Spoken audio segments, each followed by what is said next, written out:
Waalaikumsalam. Nama saya Dianku Hajah Norida. Saya telah mula mengambil Nutrika actually daripada tahun lepas. Tapi kalau secara konsisten sejak bulan 1 sehingga sampai masa ni. Sejak saya kenapa saya mengambil secara konsisten daripada Januari itu, sejak saya mengidap ada lung infection dengan lung tissue saya koyak. Dan juga selain daripada itu saya ada mengidap carpal tunnel dan juga sakit lutut, yang mana dua-dua tu dalam yang doktor asyik nak operate tapi saya menolak. Lepas tu dengan saya tak langsung fokus saya masa mula makan Nutrika secara konsisten tu untuk menyembuhkan paru-paru saya, my lung.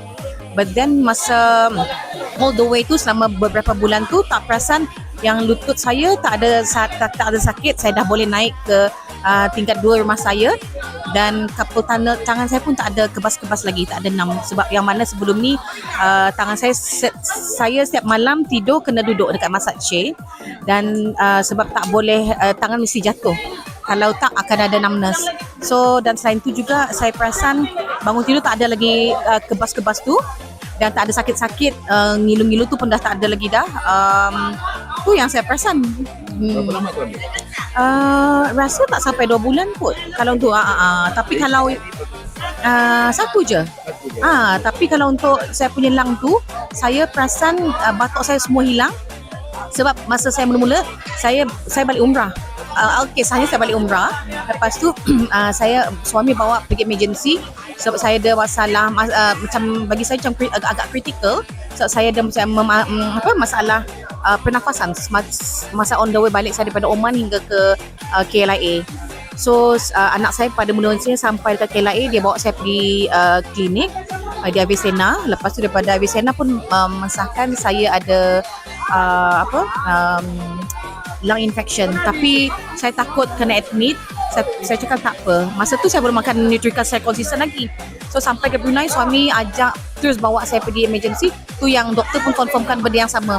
So dia kata memandangkan saya tak nak di-admit juga, saya kata dia akan bagi antibiotik untuk makan selama 5 days. Lepas tu jumpa dia 1 minggu selepas tu. Tapi saya realise third day tu anak saya tegur, dia kata, "Umi, macam dah tak ada lagi dah batuk Umi yang annoying tu." So, kalau setiap kali saya batuk, saya terpaksa tekan dada saya sebelah kanan macam orang sakit jantung. So lepas tu batuk pun tak boleh all out dah. Saya kena batuk perlahan untuk mengelakkan daripada sakit. So selepas 3 hari tu saya realise pun dah tak ada. Saya sengaja batukkan lagi, memang tak ada. So masa review jumpa doktor selepas on the 7th day, doktor x-ray lagi sekali. So dia bandingkan x-ray saya yang mula-mula masa saya seminggu yang lalu. Dia the first word keluar daripada mulut dia cakap miracle. So saya tanya doktor kenapa, dia kata selalunya kalau sesiapa sakit yang ada lung infection, no matter how dia makan antibiotik ke, memang akan ada sedikit dot here and there, meaning that sisa-sisa daripada jangkitan berkuman. Tapi yang ni dia cakap tak, langsung tak ada.